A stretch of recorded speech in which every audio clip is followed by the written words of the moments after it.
Okay, hello everyone. All right, awesome. Now we got some people logging on. I believe we are streaming and I've got the chat set up. Okay, awesome. Thank you everybody. If you guys can hear me and see me, if you can type in the chat, and then I know we are game on.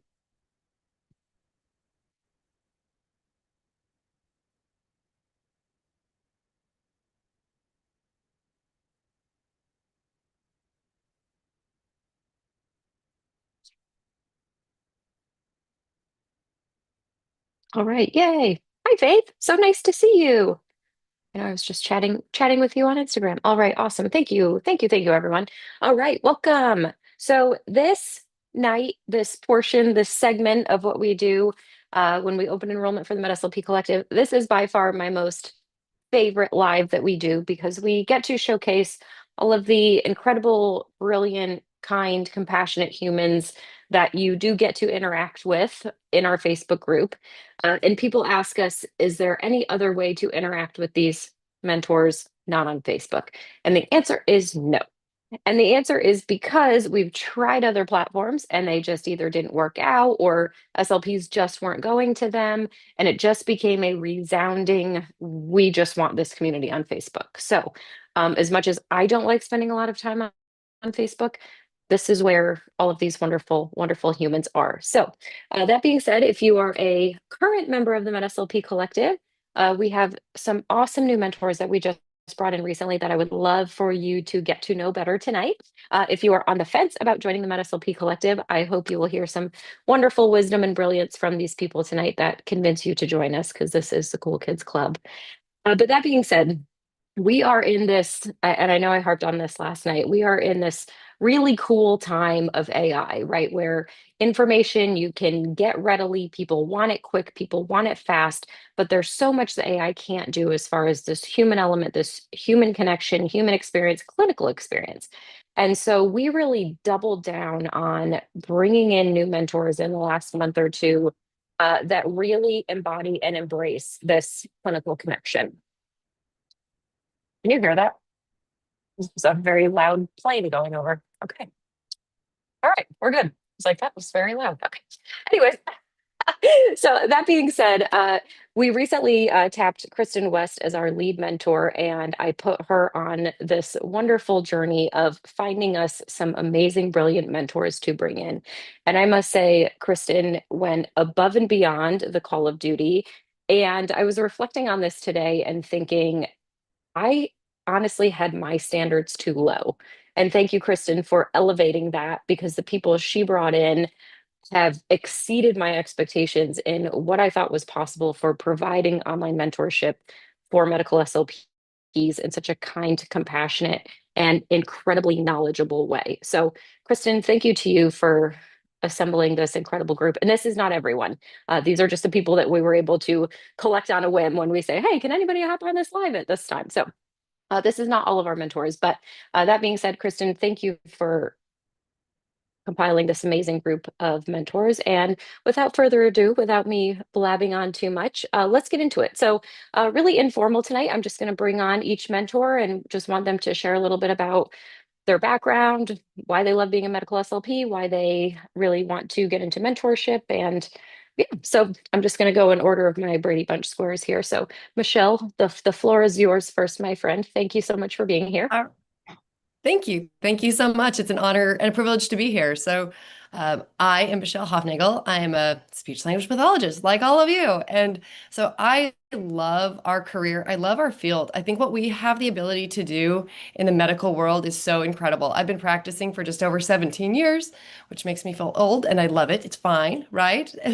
But that's how we get experience, right? The more we do. And so I have now years of experience in like working in head and neck cancer, working with brain injured individuals, working with people who have had stroke. I've had the privilege of doing some research looking at like putting a magnet on somebody's tongue and having them drive a wheelchair when they had tetraplegia. So just a lot of really unique experiences that I think gives a more well-rounded approach to like what is medical SLP. So a lot of voice experience, a lot of AAC, neurodegenerative experience. And I think because our field is so unique and right, you go to school and we can learn a little bit, but how do I learn everything? And how do I go from my clinical fellowship year to really feeling like I could dive in and treat all of these different areas? And that's what I love about the Med SLP Collective is because it is this space where people can come and openly and honestly ask questions and get some support to be able to provide evidence-based care. So I like that. And I like that idea of mentoring, right? Because I think the way we can continue to grow as an individual, as a professional, is through answering questions. Because that makes me like, ooh, let me dig into that. I haven't looked at that for a minute. How do I, let me go back into my research. Let me look at this. And so it keeps us sharp, keeps us fresh. So that's a little bit about me. I'm happy to talk more, but I'm happy to share and move on. So whatever you feel like, Teresa. I would love to hear more, Michelle, about just really why you love mentoring, because I think Oh, what absolutely. we've learned is there's incredible SLPs in the world. We all know that, but it's a very specific and special gift, I believe, to not only want to mentor, but to be really stinking good at it. And so I think it's really like one of those burning passion desires that people have. You know, it's one of those intrinsic things that I just feel called to mentor other SLPs. And so Yes. I would love to hear, what gave you that burning desire to mentor? Okay, that's fair. So this is where we're digging into maybe some of my humility, right? Because if I'm going to say that I can mentor, then that means I have to admit to you that I am an expert. And so now it's hard to say that, right? And so this is where I'm going to be like, but so I really do feel, if I'm going to be open and honest, that I have a really good clinical technique and I can connect with my patients and I can get outcomes. And I really love to be able to share this with students that I've worked with, clinical fellows that I've worked with, colleagues that I've worked with, because I think it's through that collaboration and that mentorship that we're able to really keep driving outcomes forward. Like, for example, today, one of my amazing colleagues, she had a patient that just like not making progress. Like, she felt like they're not on the same page for goals. And so we just sat down for a second, like, well, is it your goal or is it your patient's goal? And just through kind of reflective listening and conversation, she's like, oh my gosh, I have such a different way that I'm going to attack this tomorrow. I watched her have a passion for what she's going to do with our patient tomorrow because of the discussion that we had. And I think that idea, that mentorship, like, how can I take these tools and these skills that I've developed over these years and then just share that knowledge, give a person an actual tangible item that they could put into practice the next day? So for me, that's like invigorating, right? When they're like, and then like, oh yeah, this worked, this helped. I was able to really help this patient. So, because I think I have an ability to connect with a patient and like push them forward, and I really want to share that. My husband is funny, and he's going to be my cheerleader, right? And he's like, Michelle, you have the Hofnagel way of the way that you maybe do this or the way that you approach this. Maybe it's like a really curmudgeonous head and neck cancer patient who doesn't want to do something, but like I can like cheerleader, skip down the hall, and just really get the patient engaged and working towards that home programming or whatever it is. And so I I love our career field. And so I guess my passion is why I want to mentor because I love watching other people succeed and it challenges me, right? It hones my skills to continue to improve. Did that help? More details? No, no, that was perfect. Thank you so much. And I think one of the things that, because you guys asked for my unsolicited advice, one of the things that I love, one of the reasons I love mentoring is just the challenge of sometimes you don't know everything, but it might send me down this rabbit hole of like, oh my gosh, I don't know what to do in this situation. Let me dive in and figure it out. And then you may come back with new information that you didn't know about too. So that's part of that vulnerability piece. So thank you, Michelle. Um, Kristen, I meant to start with you, and I apologize. I was just going in the order of my Brady Bunch screen here, but I meant to give you the floor first because, like I said, I cannot thank you enough for assembling this incredible team of people. So yeah, let's hear your story a little bit. Yeah. So hi everyone. I am only the coordinator of these people, bringing them to the table. I'm just so excited. Everybody here is just so fabulous and such a ray of sunshine. I have adored getting to know everybody, and just seeing kind of that style of mentoring. I like to say I've been around for a really long time. Something collective. I'm like one of the OG people. And I think it's just always such a bright spot. It's just such a community of people that are really focus on learning and growing, and doing, excelling and improving their clinical care. It's keeping that patient kind of the center of everything that we do, and improving our patients. And then, really just kind of having that, I want to help my patients and I want to do what's best for them. And it is such a supportive community. So that's just kind of why I've stayed around and why I've been here and why I'm still so really passionate about it. I love mentoring for the exact reasons that, that you both have already said. I love to be able to help people dig into something, really analyze the evidence, figure out how do you take that thing you read and like apply and do it with that patient. Also challenges me to keep fresh and keep updated on everything, and challenge me a little bit and keep me growing as well. I also had some amazing mentors in my career that helped me develop when I was uncertain or unsure, or I needed to phone a friend. And so I just want to be able to give that back to people who are, looking for what do I do here? What should I do next? Or gosh, I'm feeling really frustrated, and I could just really use some support, or sometimes it's just even validation. Like, nope, you've done everything you're on the right spot. So I really just love that. And that's why I just love mentoring, because it helps the SLPs, it helps the patients, it helps the community, that we all live in, just improve for the better. So that's me. Thank you, my friend. I appreciate you.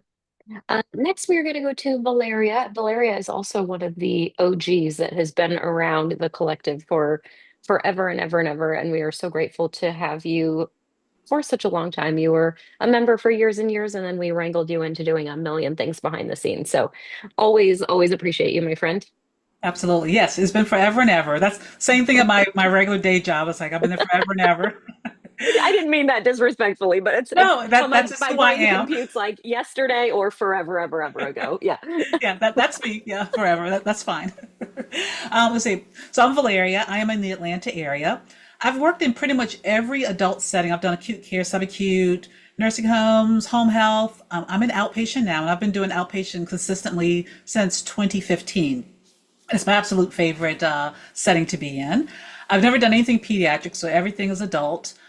My specialty areas are Parkinson's disease, dysarthria, cognition, health literacy, health disparities, and behavior change. So those are the areas I really try to hone in. And especially with the behavior change, that's relatively new for me. I was like around 2017, 2018. Actually got burned out from the speech pathology standpoint. I was like, I'm going to do something totally different. So I started taking courses to be like a nutrition coach. I took a course for like certification for a personal trainer because I was like, I'm just going to just leave the field. And then I realized how little money I was going to make in that. So then I was like, well, how do I just take some of the stuff that I've learned? Because I learned so much stuff. I was like, this actually applies so well to like swallowing therapy and motor speech therapy and voice therapy.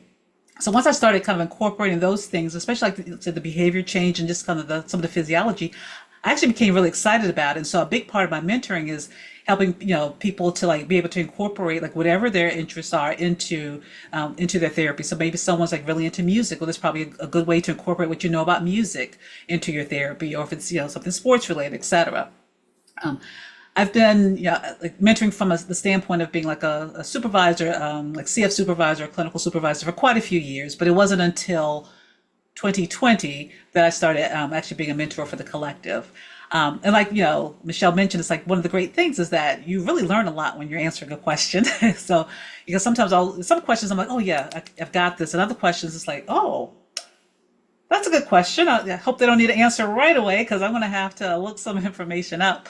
But that's how I stay fresh. I've been practicing for 35 years, so I never want to be like the person that gives examples like, oh, someone's been practicing forever and they're doing everything wrong or doing things the old-fashioned way, haven't kept current. I never want to be that person. I hope someone retires me before I become that person.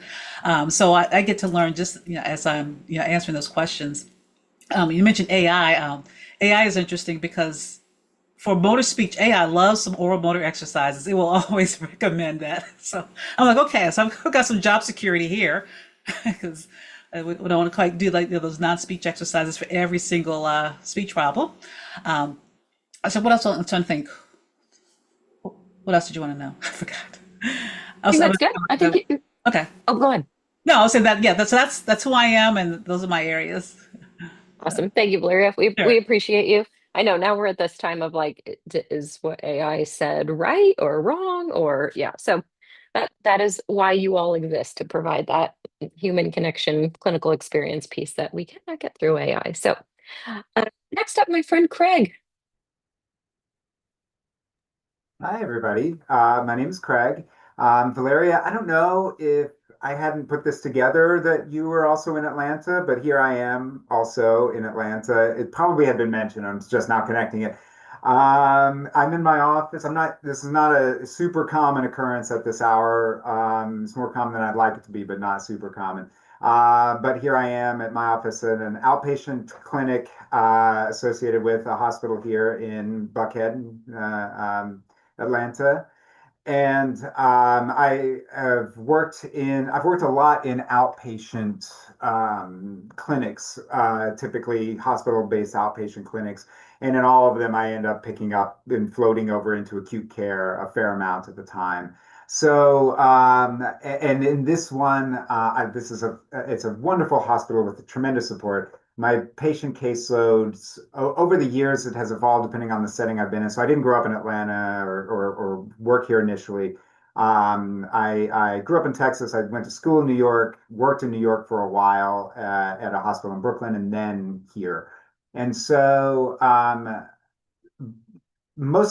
say the bulk of my experience and areas of clinical knowledge, primarily around voice and dysphagia, within the dysphagia populations. Here, it's been a really wonderful kind of grab bag of just about everything, but we do have a pretty robust head and neck cancer clinic here in population with that patients with in that population that I see a lot. And I love mentoring, and I do it in a variety of contexts. I have a CF right now. This is my first time being a CF supervisor, but although I've supervised a lot of students in the past. And I teach at university. I teach two courses as well as all of that stuff. So a lot of different types of mentoring, I guess. And I think I thought a lot about the best way to answer this. And I think the best way to sort of describe why I love it, but also sort of my approach to it.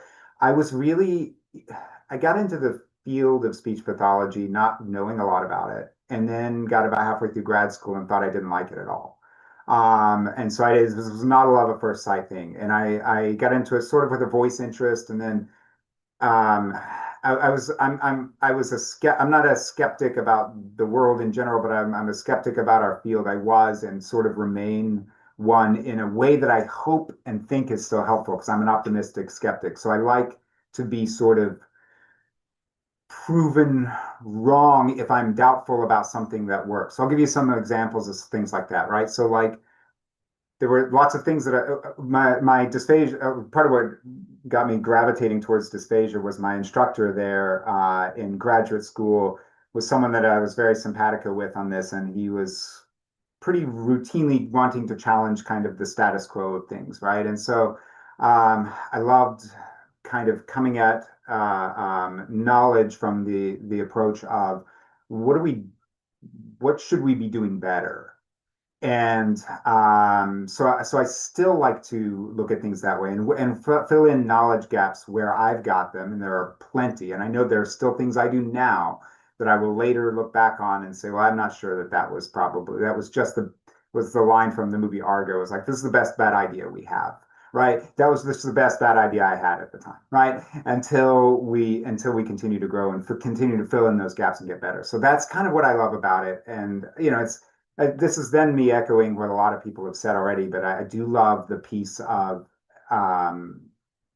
what I learned from doing it too, right? By filling in those kind of knowledge gaps and stuff. So um, and I love to sort of figure out if there's a better way to do something. And so yeah, I don't know. I don't know if that how well that covers it, but yeah, that's just kind of how I like to approach it. Yes, awesome. Thank you, Craig. Appreciate Yeah. you. Anne Marie. Hey, I'm Anne Marie. I live in Tampa, but I'm originally from South Jersey, kind of in the middle of nowhere. I am probably a lot more new to the field than a lot of you, but I feel like I was really blessed with a lot of great mentorship since I had graduated. I was actually a COVID graduate, and I only got half an externship, and I came out of grad school feeling like I didn't get the full experience. I felt like I wasn't equipped, and I really relied heavily on mentorship, ones I kept from graduate school and ones that I've developed early on into my career.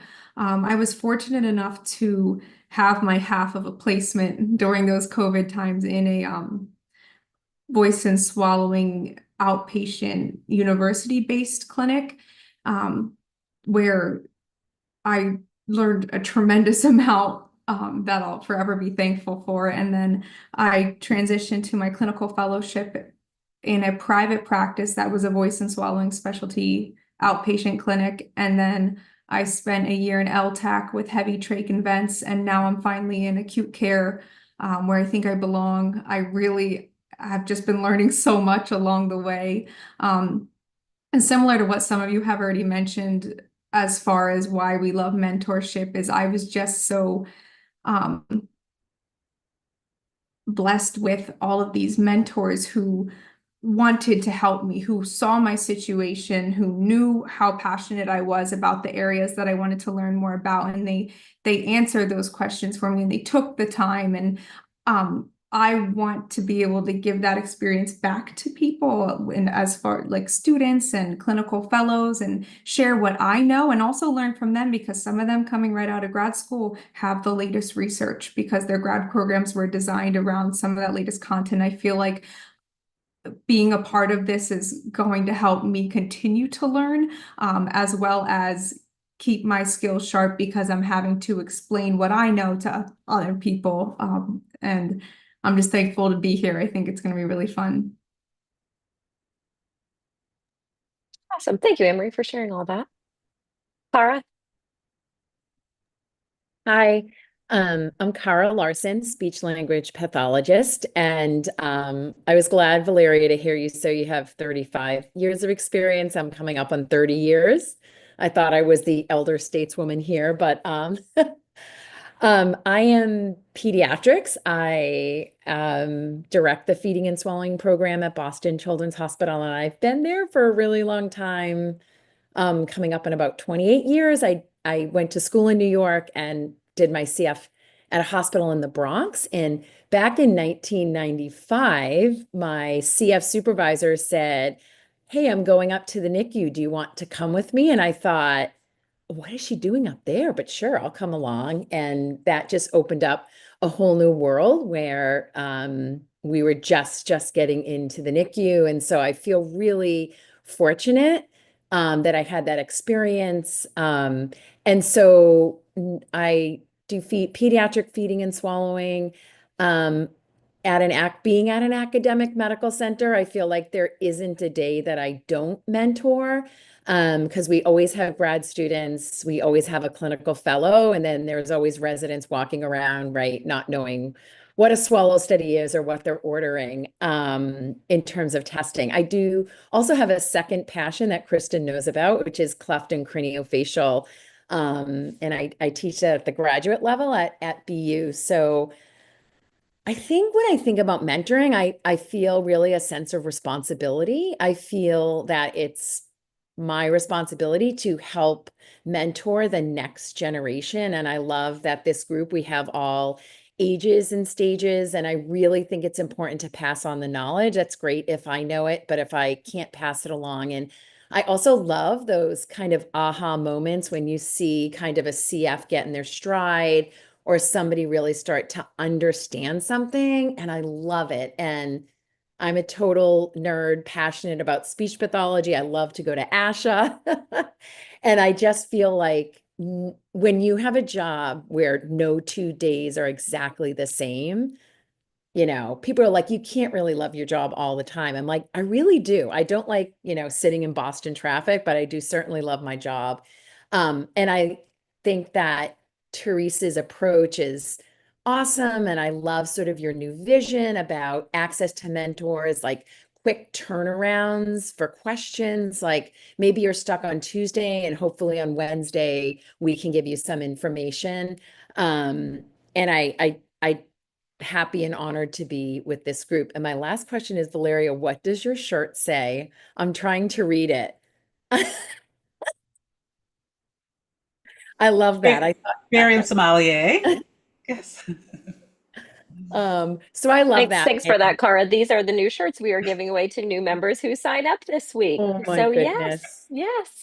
Join Um, the MedSLP Collective and you get a pretty shirt like that. Yes. that's awesome. So thank you, Teresa and Kristen in the group for inviting me to be a mentor. I'm really happy to be here. Awesome. Thank you, Cara. Appreciate you so much. Brett. Hey there, my name is Brett McCardle. I've been with the collective for a while, I think since 2021. I would say that well, I'll first start by saying I have a private practice and I specialize in aphasia, primary progressive aphasia, and apraxia. And when it comes to the mentorship through the collective, I would say that I think our biggest strength is that we are going to help you understand the why of what you're seeing, and then also help you understand where to go from there. I think so many other Facebook groups, I'm talking from a aphasia perspective, someone will ask an aphasia question, and two things will happen. There will either be no response whatsoever, or the second one is that you will start getting just a slew of acronyms for AAC treatments. So, or sorry, aphasia treatments. So people say like, oh, have you tried MIT, SFA, AAC, VNEST, which I think people are left really overwhelmed by and just not quite sure what to do with that. So I think what is so strong about our mentorship group is that we are going to help you walk through a framework of what it is you're seeing, especially conditions like aphasia, which can be very complex, very vague, kind of gray. We're going to really help give you a framework that you can ground yourself in to really understand the errors that you're seeing. And then we'll help you really develop a treatment plan going forward that really makes sense for what it is you're seeing. So again, it's not just a slew of acronyms throwing it to the wall and you're just going to try each one and see what sticks. You have a really good thought out plan as to what it is you're trying to do. I also think it's really cool about our group in the collective is that it is truly for everybody. Anyone from a brand new CF who's just getting started out in medical SLP, all the way to really seasoned clinicians. And I think, from an aphasia perspective, we have questions that are more geared towards CF, such as what are, examples of AAC apps we can use for aphasia? What exactly does AAC treatment look like in aphasia? All the way to really more kind of high level questions like, what does language impairment and progressive supranuclear palsy look like? What do I do with this? So we really have something just truly for all levels throughout the collective, which is what makes being a mentor here so fun, that you're truly just seeing everything out there in the medical SLP world. And I'm also going to say too, so Michelle said that she, didn't like to brag, but I'm going to brag on Michelle because she has a really great certification. She is board certified in the Academy of Neurologic Communication Disorders and Sciences, ECANCDS, which for anyone who doesn't know, that is a very prestigious certification to get. It's a very grueling process. So she has hers. I'm currently trying to get mine. So that's just sort of an example of the expertise that this mentorship group brings. So yeah, all that being said, I love the collective. I've been here for quite a while. I just continually learn and grow from everybody. And I just think it's one of the best things around for Med SLP. Thank you, my friend. Appreciate you. Last but certainly not least, Isabel. Hi, everyone. So hopefully my kids will not make a cameo while we're talking here, but I'm not OG, but I'm pretty close. I think I joined back in 2018, early 2018, because that's when I started working in acute care after having spent 7 years in inpatient rehab, working primarily with pediatrics, but brain injury as a whole across the lifespan.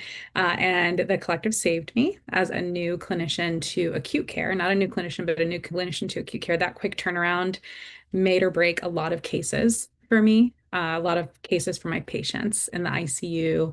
And in COVID, because of the support during COVID, because of the support that I received as a member, I wasn't a mentor at the time, but as a member, our hospital was one of the first ones in Jacksonville to reinitiate MBSs for patients with COVID, was one of the first ones to initiate bedside swallow evaluations again during COVID. And so we paved the way with that. And it was because of the support I got on the collective that I was able to take the leadership, and then my amazing speech pathology team at the hospital who 100% had my back and wanted to come and help these patients who'd been on the vent for 45 days. So anyway, just like a little bit of PTSD from back then, but whatever, we're here now. So anyway, so who I am, I just kind of shared a little bit about that, but um, I, like Anne Marie was saying, I was so lucky to have amazing clinical experiences in graduate school. And then amazing mentors after that, one of whom is on this board right now, Michelle. And and so growing up as a true millennial who grew up in the era of the underdog, Junie B. Jones and Pocahontas and Free Willy, you know the ones. I've always had this like protective and nurturing kind of aspect to me. And I'm also an information addict, and I like have to know as much about things as I need to know. So all of these things combined along with like this just like habit I have of remembering important information, not what I had for lunch yesterday, but like important information. Uh, when I learned, as I started to learn about the really awful experiences that a lot of graduate students were having and a lot of professionals, right? So maybe someone who had, just like me, been working in inpatient rehab and transitioned to acute care and got no support from their colleagues, and sort of like this infighting and this like invisible competition that was happening, the more convicted I became in making sure that the experiences that I gave to new employees and to students was the complete opposite, that I made it as positive and as supportive and as nurturing an experience as possible. And so that was already instilled in me. I was very intrinsically motivated to make that a big aspect of my career. So then when I joined the collective as a member, desperately seeking information, and I saw that that was exactly how people were being treated, it spoke to me like on a cellular level, and I was hooked. So here I am all these years later. So anyway, and then, my World War II vet Puerto Rican grandpa used to always say, Isabel, deja que tu trabajo te recomienda. And what that means is like, Isabel, make sure that your work recommends you, meaning let the quality of the work that you do speak more than the words you say, right? So that's also another big theme that I see across the collective is we are always encouraging people to get that information to practice at the top of their license because our patients deserve it. It's not about us. So with that, I will say my dream in the world of mentorship would be to create something that allows people who have had positive mentorship experiences, especially graduate level, like a national recognition. Our OT and our PT counterparts do this. They have like a national clinical instructor award, and there's a prestige behind being really good at mentoring others that we don't have. I would love to see that. And then on the opposite end of that, would love to create some kind of accountability system where if we're not doing a great job providing mentorship, we're ensuring that those people are not getting their hands on our newest and most vulnerable clinicians and discouraging them before they even get started. So that's it. Thank you for coming to my TED Talk. Thank you, Isabel. I think you just opened up a bajillion can of worms that I don't know that we have time to address today, or the rabbit holes that I don't need to go down right now. But thank you for all that. You're so insightful, and I always love when you share your brilliance with everyone. So that being said, this is all of the mentors that are here tonight to showcase their wonderful brilliance. If anyone has any specific questions, you can please put them in the chat. But just wanted to share them with you so you can really see that this is truly a passion, truly a calling, which I really feel mentorship is. And it is what makes the collective a collective. There's lots of other continuing education websites out there. There's lots of other places to get information, to get CEUs, but this was something that I always wanted, was a place where SLPs could go and just be met with other wonderful mentors. So thank you guys for helping to bring my vision to life. And as I shared with Kristen before, you guys exceeded my expectations, and I realized that my standards were way too low for this field. So now they're a lot higher. So yes. All right. So those of you that are looking to join the collective this week, you can go to medslpcollective.com. We have lots of bonuses. We have lots and lots of bonuses this week if you join by Friday, one being the Barium Sommelier t-shirt that wonderful Valeria model is wearing. Rachel said, how do we get in touch with the mentors? So Rachel, in the collective Facebook group. So if you are not part of the collective Facebook group, if you just want to email support at MedSLP Collective, we'll get you a link to join. I don't know if it's searchable. I don't. I don't know. I don't know the ins and outs of all this tech stuff. So anyways, yeah, so that being said, thank you guys all so much for joining us. If anybody has any other questions about the collective, please email in support@MedSLP Collective, and we're happy to reply. And you can check out more things about all the mentors at medslpcollective.com. So thank you so much, everybody. Appreciate you all.